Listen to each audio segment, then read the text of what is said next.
Hello there, it's 12 noon. Welcome to the Midday News on 3FM 92.7. We're coming to you live from our studios here at Adisawe Kanda. We're also streaming on all our social media platforms at 3FM 92.7. Remember, we're also live on Kesmi 107.1 FM. My name is Christabel Success Treve. Coming up this afternoon, 2 days after his imprisonment over illegal mining, embattled Ashanti Regional NPP Chairman Bernard Entwi returns to court in a separate illegal mining trial. We've got all the details for you here, so do keep your dials on here. Meanwhile, Deputy Attorney General rebuffs suggestions that a prison sentence imposed on Chairman Wontumi amounts to political persecution. Also, all eyes on Parliament tomorrow as the Finance Minister presents the mid-year budget review. We'll bring you public expectations. Don't go away.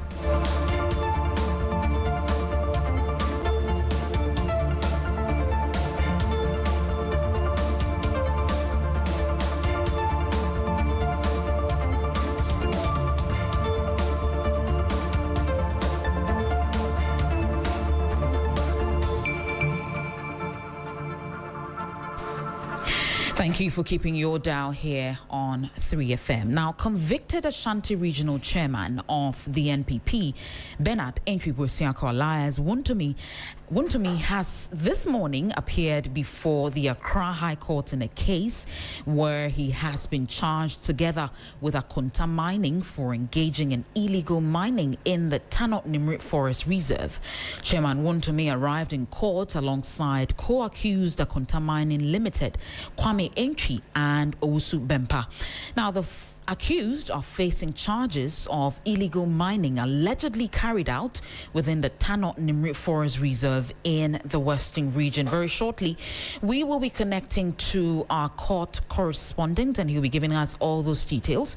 Meanwhile, we've been joined in studio by Wisdom Safo. He is on the research desk here at 3FM Media General. Thank you so much for joining us here.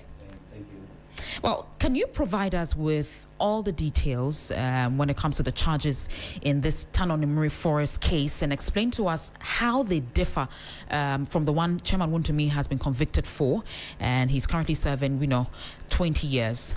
Tell us.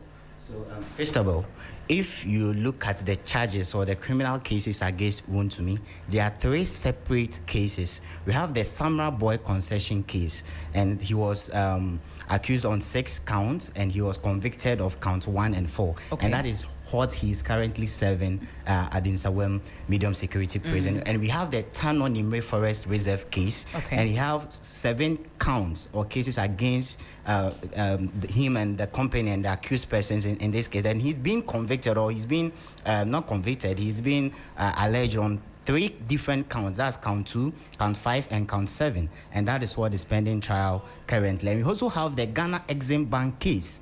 There's also 4 counts in that cases against him, and currently is also going through a plea bargain. So let me quickly run you through the counts in this Tanot Nimrit Forest. So the first count was against Akonta Mining, and the charge was that the company was undertaking mining operations without a license.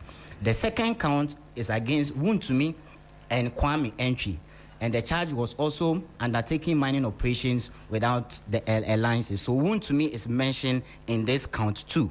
And we move on to count 3, which is against Edward and Kwejo Owusu Bempa. And that one is also undertaking mining operations without a license. We have the 4th count, which is against Akonta Mining, also felling of trees in the reserve without rating authority.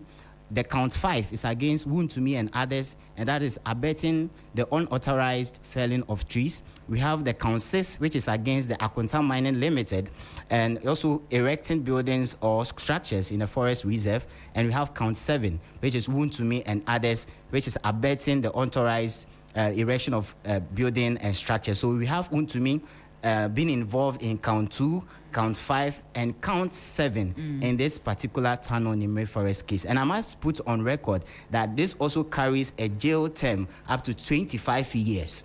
So it's the same 25 years, a maximum jail term of 25 years for the undertaking of a mining operation without a license. And the particular counsel who is leading this charge is Andy Apia Kubi. Actually, there were later reports that were saying that he's recusing himself, but that one was for the Samurai Boy case and not that of the Tano Nimre Forest case. Yeah. Well, Wisdom, thank you so much for those details there. We'll be moving on and still staying on this particular topic because Deputy Attorney General Dr. Justice Ramsai has rebuffed suggestions that the prison sentence imposed on the NPP's Ashanti Regional Chairman Bernard Entry-Buesiako amounts to political persecution. In an interview with Kemini Amano, the Deputy AG stressed that the court actually relied on evidence by the defense team in convicting Chairman Wontumi.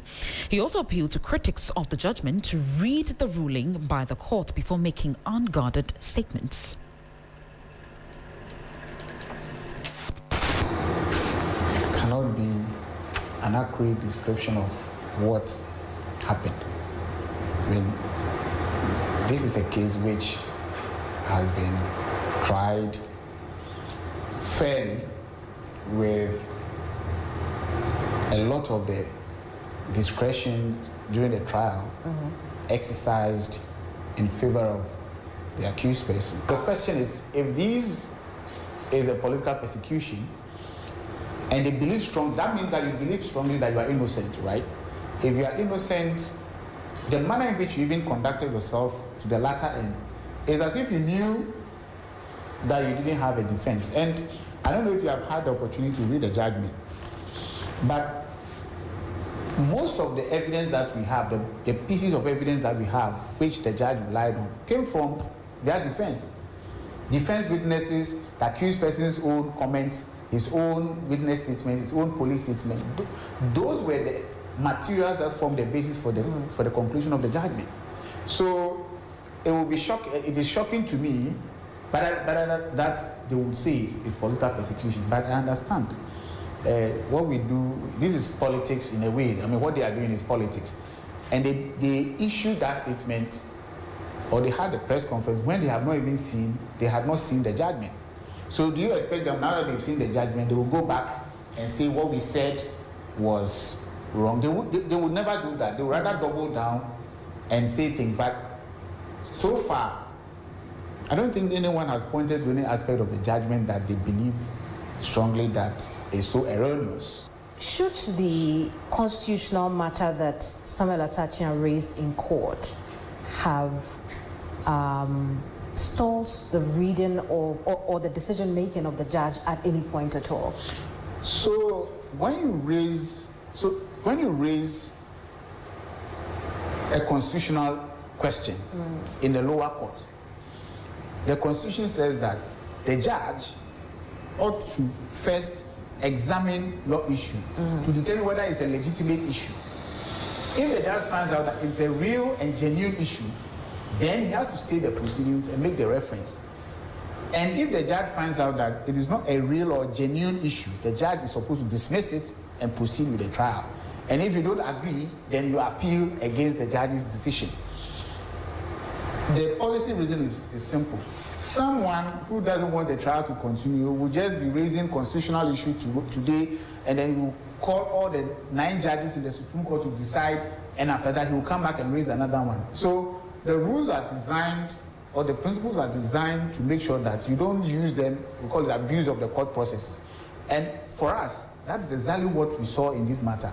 It was an attempt to abuse, to use the court processes or court rules to delay the trial and to prevent a decision from being reached. And it was not difficult for us that the judge dismissed it. The judge saw through it because there was no real genuine issue. What they were saying was, you have pleaded guilty to a particular count. You did not raise any issue. You've gone through trial. Trial has ended. You have filed your address, which is the final act that everyone does. Then you come to say, oh, I think what I have pleaded to, I have provided witnesses to do was vague. So I want the court to. That is not to say that you cannot raise it, but when you raise it that late, chances are that you are not being genuine. And in this case, they were not genuine. And so you must have heard that the counsel for former counsel is hard to describe him right now, but he told us that, look, on the last day of the trial, Chairman Wontumi called me and he says, look, if this goes south, I want you to appeal for me. So you must have heard that they are planning to go on appeal on this. I found it strange that that actually happened. And it gives me a lot of, it supports our suspicion that that swap of counsel which happened between the close of case and the judgment was only designed to delay the case, because you said you don't want this lawyer again. I want Atachian to come. Then after you have been convicted, before you go to court, you reportedly had told the lawyer that you didn't want that, oh, if I'm convicted, I want you to continue to represent me. It tells me that you clearly have a design, or you had a design to delay you just did that thing to delay the process. So that itself, I find it very strange. And when I heard it, I was like, okay, it's clear to Ghanaians that this whole thing is just a drama to frustrate the cause of justice. Yeah. In the state's view, is there anything to appeal? We don't think there's any proper basis for anyone to appeal the decision. Of course, the right to appeal is guaranteed. You can appeal, but I do not think that any appeal will succeed against this case, as I understand it. Well, you just heard there the voices of Deputy Attorney General Dr. Justice Treve in an exclusive interview with Kemini Amano. Meanwhile, the Deputy AG says the Attorney General has rejected a plea bargain proposal submitted by lawyers for NPP Ashanti Regional Chairman Bernard Entwi-Busiako in the ongoing Exim Bank criminal case. Justice Treve said the Attorney General rejected the proposal because the terms offered by the defense were not acceptable to the state.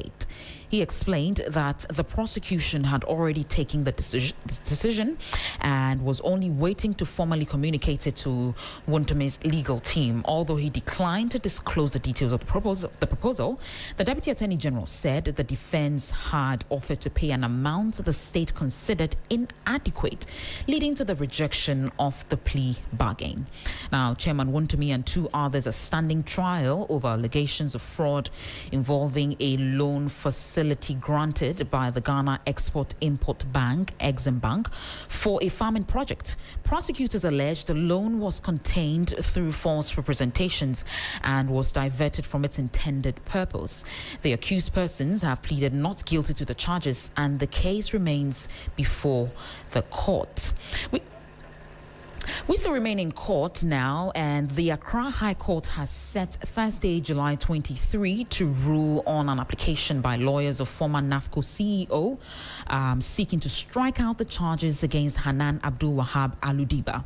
Godfred Yeboadami, lead counsel for the ex-NAFCO CEO, argued that the charges are fundamentally defective, noting that they are duplicitous and ambiguous. Hanan Abdul Wahab Aludiba and his wife Faiza Seiduwuni have been charged with multiple offenses, including stealing, causing financial loss to the state, and money laundering. Well, we'll be connecting very shortly to our correspondent, but before then, all eyes on Parliament tomorrow as the Finance Minister presents the mid-year budget review. In the Western region, traders are urging Dr. Kasiela to force him to honor his pledge and fund the stalled Takoradi Market Sector redevelopment project. Behind the market, residents say roads, sanitation and inflation remain urgent priorities. Let's take a listen as they share their expectations. 2 weeks time, Obama a contractor by site. Since I can say time Obama 9th November. Last January, contractor by site. Since I was July.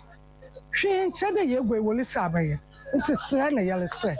Siensa the yam, Yansa yam the yes sen. One for one show when you're much attack I do go my. May I how do? Yes, can you show?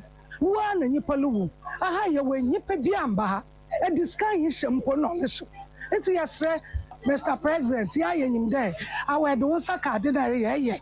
Them re ma kumasi ye ma Cape Coast. We do ya so ya do. Obey yam pa 24-hour market. On farm market circle. On farm yam farmer. Eh driver for ya hwehwe say. Fu e no matuma koso. Enti omo modern lolo fe no. Omo ye hu bibi ma yen. No omo ntu lolo fe no ma yen so. Aduma ye no. Yeso ye hu to ye kakra. Enu fi ho a ye kwan no enye pra asese ye kwan le bie. So omunye ready so omo be ya at least omo hwe maintenance na omo feel baby access na nye den e maye na ekoso more accident an inflation system na adini na akode a ano at least no ye but ebe fom na ontumi nsa no nko fom no why the economic you know indicators and the na point there oye but ebe ye pocket na ontumi reflect papa. So my concern is the treasury bills, the exchange rate. It has really depreciated. So I'll be really glad if our finance minister should tackle that issue, because as students as I am today, when I have some 500 cedis, I would like to invest in treasury bills to get some dividends from that place. But looking at the rate of exchange, it's really, really, really low. The finance minister to look more into the sanitation processes of the nation, because the recent flooding caused a lot of disaster in the nation. I'll tell him that he should let some of the people in position hold more account when it comes to the environment, not only Takoradi, but Ghana as a whole. Those were some of the voices of some residents in the Western region. They are urging Dr. Kasela Tuforsing, who is the finance minister, to honor his pledge and fund the stalled Takoradi market sector. We'll now take you to the MPP headquarters here in Accra as the party addresses the media ahead of the mid-year budget. And we've been joined by my colleague who is currently at that media engagement. Grace Hamwajiman, thank you so much for joining us here. What are the highlights of the NPP media engagements?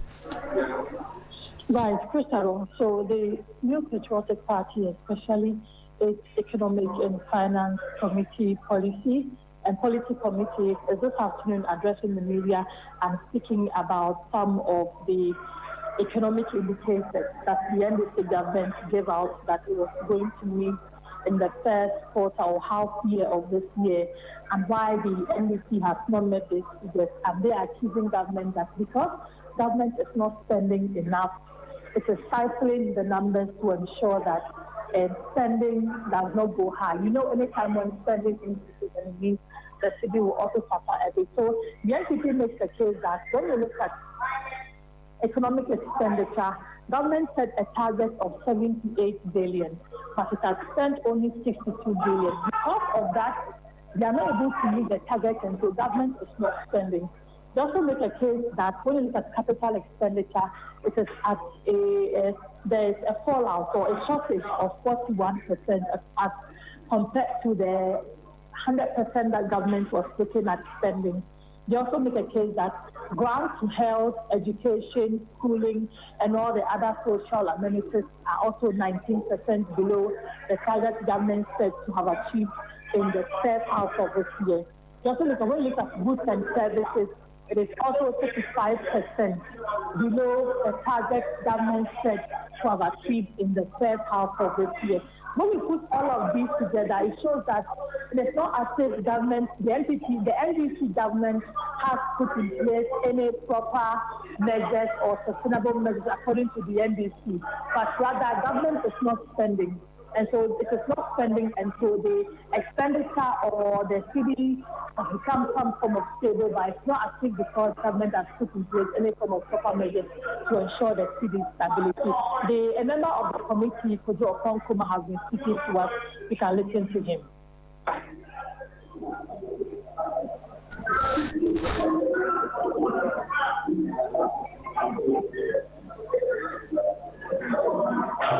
FM 92.7. 3FM 92.7. How the headline numbers will be impacted and whether they can last. 3FM 92.7. Put three tests to data on what they call the service. Now, Thursday for sure, the country that got data on what they call the service. Now, Thursday for sure, the government will tell the country that Ghana has moved from stability to growth. Our task today is to lay out what the government's own published data actually shows, not the headline or narrative they are putting on it, but what the data actually shows. How the headline numbers are being manufactured and whether they can last, and what they have cost the ordinary Ghanaian. And we'll put three tests to this review. But the first is the quality of the 2025 surplus. Now, the government will cite a 2025 primary surplus of 2.6% of GDP on a commitment basis against a target of 1.5%. And they would seek to tell the Ghanaian people that that means that they are managing the fiscals prudently. But we want to sound a caution ahead that it's important to look underneath these numbers.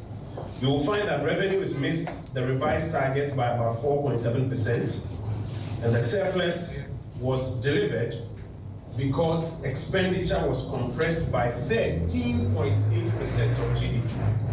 In plain language, the government did not outcollect its target. It rather underspent its expenditure targets.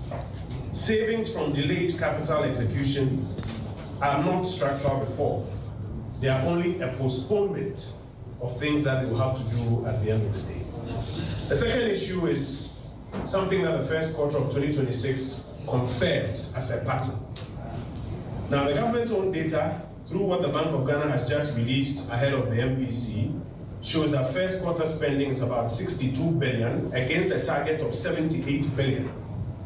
That is 3FM 92.7. Capital expenditure is 41% below target. This is a government that says that its focus is a big infrastructure project out of which it will create 800,000 jobs. And they are 41.9% below target on capital expenditure. Foreign finance projects is about 0.6 billion Ghana cedis out of 5.3 billion Ghana cedis. Goods and services, 35% below target. Grants to health, education, and the districts is about 19% below target. And the only thing that they've been able to protect is the wage bill. And that is why the independent analysts are calling this the weakest first quarter execution of any budget since 2017. You just heard there the voice of the ranking member on Parliament's Economy and Development Committee, Kojo Opong Nkrumah. Earlier, we engaged our correspondent, Grace Hamwajaman, who was at the NPP headquarters here in Accra. Now, away from that, President John Dramani Mahama has made a passionate appeal to leaders of the African Union to make pledges, health, financing more physical than lyrical in words.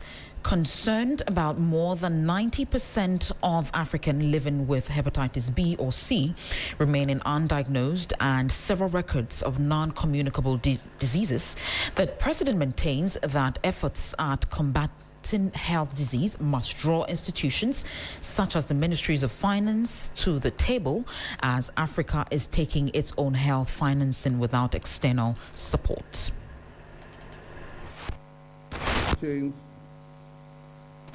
We know very well that health value chains mean factories, laboratories, and dignified work for our young people, sewn together by the African Continental Free Trade Area. Sovereignty in health, it turns out, is also an industrial policy, a structural transformational agent, and a liberation strategy. 25 years ago in Abuja, we promised to devote 15% of our national budgets to health. That promise is now old enough to have children of its own. So the pledges we make this afternoon must be physical, not lyrical.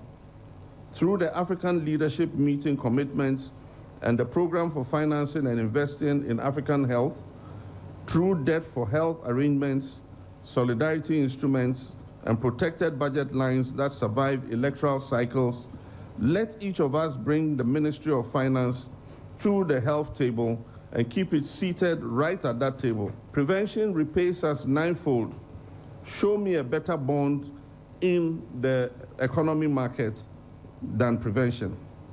Excellencies, this afternoon, we shall deliberate amongst ourselves on local manufacturing, financing, and governance and leadership. Our member states will pledge, and we shall adopt the Accra Declaration. As your host and your brother, I make one request of all of us. Let us not adopt another eloquent text. Let us seal our pacts with our words of honor. The declaration establishes a continental monitoring, reporting, and accountability framework, which we hope to align with Accra Research Framework. We commit to an annual scorecard to be regularly brought to this very assembly for peer review amongst us. And I ask that we embrace that scorecard as the mark of a union that has grown confident enough to grade itself. That was the President John Dramani Mahama speaking there. The Doma Poultry Farmers and Eggs Exporters Association has expressed gratitude to the government and key stakeholders following the resumption of egg exports from Ghana to Burkina Faso. The development comes after Burkina Faso officially lifted its ban on Ghanaian eggs following successful bilateral negotiations between the two countries. Here's a report by Claude Kumi Ebisa. The decision months of uncertainty for poultry farmers and egg exporters in Doma, whose businesses suffered heavy losses after consignment of eggs were seized and destroyed in Burkina Faso. In a statement read by the president of the Doma Egg Exporters Association, Sylvester Asante, the association described the lifting of the ban as a major relief for hundreds of poultry farmers and traders who rely on the cross-border market for their livelihoods. The Doma Poultry Farmers and Egg Exporters Association would like to express our heartfelt appreciation to all individuals and institutions whose efforts have led to the resumption of egg exports from Ghana to Burkina Faso. The association recalls that the seizure and destruction of eggs in Burkina Faso caused significant hardship for its members, disrupting businesses and affecting the livelihoods of many families who depend on the cross-border egg trade. The association is particularly grateful to Osadefo Osiadeyo Ajimabedu II and the Doma Traditional Council for standing by us and helping to bring our concerns to the attention of the government. The association also extends its sincere appreciation to His Excellency, John Dramani Mahama. Just before we go, in a bid to secure vital natural resources, the Minerals Commission has deployed some 452 water guards across the 3 Bono regions to protect heavily targeted forest reserves and water bodies. Belinda Tete reports. In a bid to secure the vital natural resources, the Minerals Commission has unveiled a total of 452 water guards across the Bono East and Hafo regions. The deployment is a direct response to the persistent threat of illegal mining, which continues to devastate local ecosystem. Alongside the deployment, the Commission has issued an ultimatum to illegal operators to legalize the activities or face the full force of the law. So, person will legalize no. Ya can't be as a Minerals Commission. We've set times without number that if you want to legalize your operations, come to the Minerals Commission and go through the right procedures. But if you've decided not to do that and the law gets a hold of you, we are going to deal with you. Authorities emphasize that anyone who incites violence or attacks the newly deployed guards will face severe legal consequences. The work of these guards is fully backed by government, and so whoever incites violence against these guards will face the full charges of the law.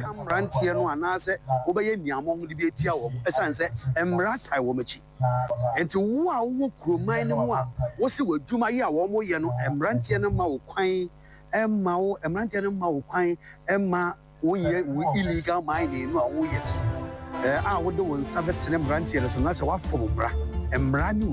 municipal chief executive for Kintampo urged residents and local businesses to immediately halt all activities polluting the black voter.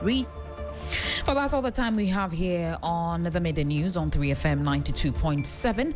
Don't forget to check out our website, 3news.com, for more stories and updates. My name is Christabel Success Treve. Business Daily is up next.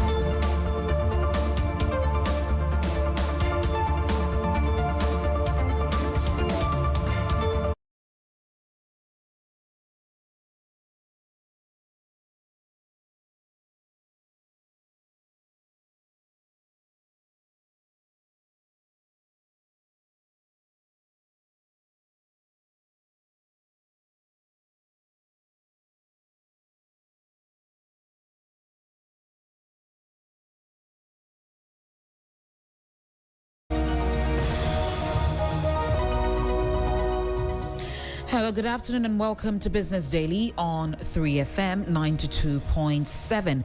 Coming up this afternoon, Bank of Ghana set to announce policy rate decision today, focused on rising inflation, liquidity reforms and renewed global oil price risks.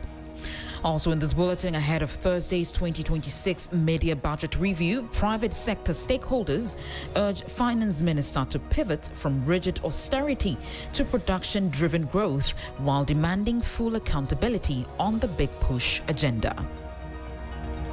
Getting to the mid-year budget review, we would want to hear from the Minister, giving us clear indications on the policy directions and Plus, Ghana's public debt surges to 720.8 billion cedis in May 2026, representing 45.1% of GDP following a continuous climb since January. I am Christabel Success Treve. We'll bring you details of our headlines and other stories shortly. Don't go away.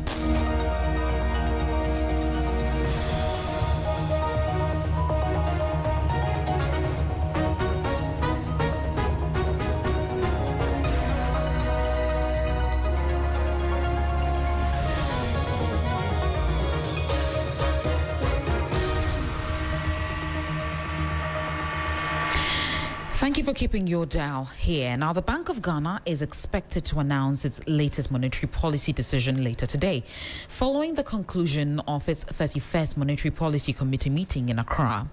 The announcement comes immediately after today's conclusion of its 3 days of deliberations on whether the recent pickup in inflation reflects a temporary adjustment or the start of more persistent price pressures amid renewed volatility in global oil markets and changes to domestic liquidity conditions. There is more in the following 3 Business News Desk reports. The decision is being keenly watched by investors, businesses, and financial markets for guidance on the central bank's next policy direction following 3 consecutive months of rising inflation. Opening the meeting on Monday, Governor Dr. Johnson Panditi-Siama said the committee's deliberations would center on whether inflation's rise from 3.2% in March to 5.3% in June represents an orderly return towards the bank's target range or signals a more persistent shift in the inflation outlook.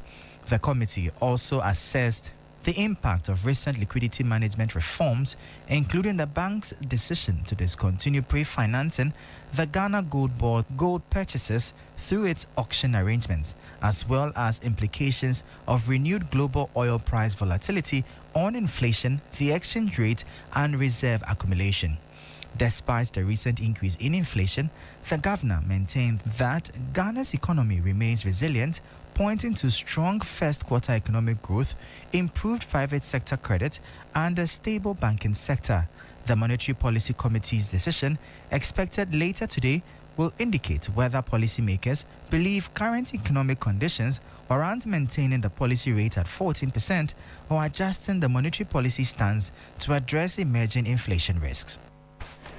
You just had a report on Bank of Ghana set to announce policy rate decision today, focused on rising inflation and other reforms. Now, as Finance Minister Dr. Kasiel Atuforsen prepares to present the 2026 media budget review to Parliament on Thursday, July 23, 2026, private sector stakeholders are demanding that government pivot from rigid fiscal austerity toward bold production-driven reforms. Among others, chief among their expectations is the call for public accountability on the Big Push agenda.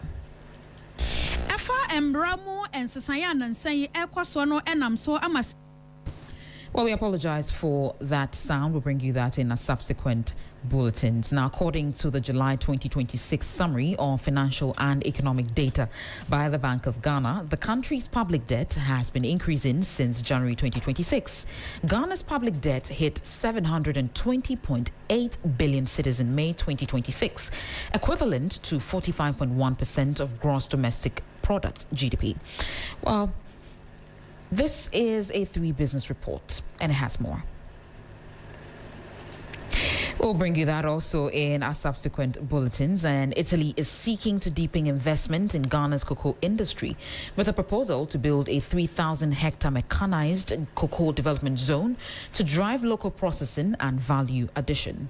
Presenting the proposal to Cocoa Board, Italian ambassador to Ghana, Her Excellency Laura Ranalli highlighted a Cocoa Connect initiative, which aims to transition Ghana from exporting raw cocoa beans to producing semi-finished and finished chocolate products. Cocoa Board Chief Executive Dr. Randy Abbey welcomed the proposal and promised full technical and agroeconomic support to help transform the country's cocoa value chain and boost job creation. This strategic collaboration is expected to significantly boost Ghana's foreign exchange earnings and position the nation as a key hub for chocolate manufacturing in West Africa. That'll be all for Business Daily on 3FM 92.7. For more stories, don't forget to check out our website, 3news.com. My name is Christabel Success Treve. Well, stay tuned, don't go away.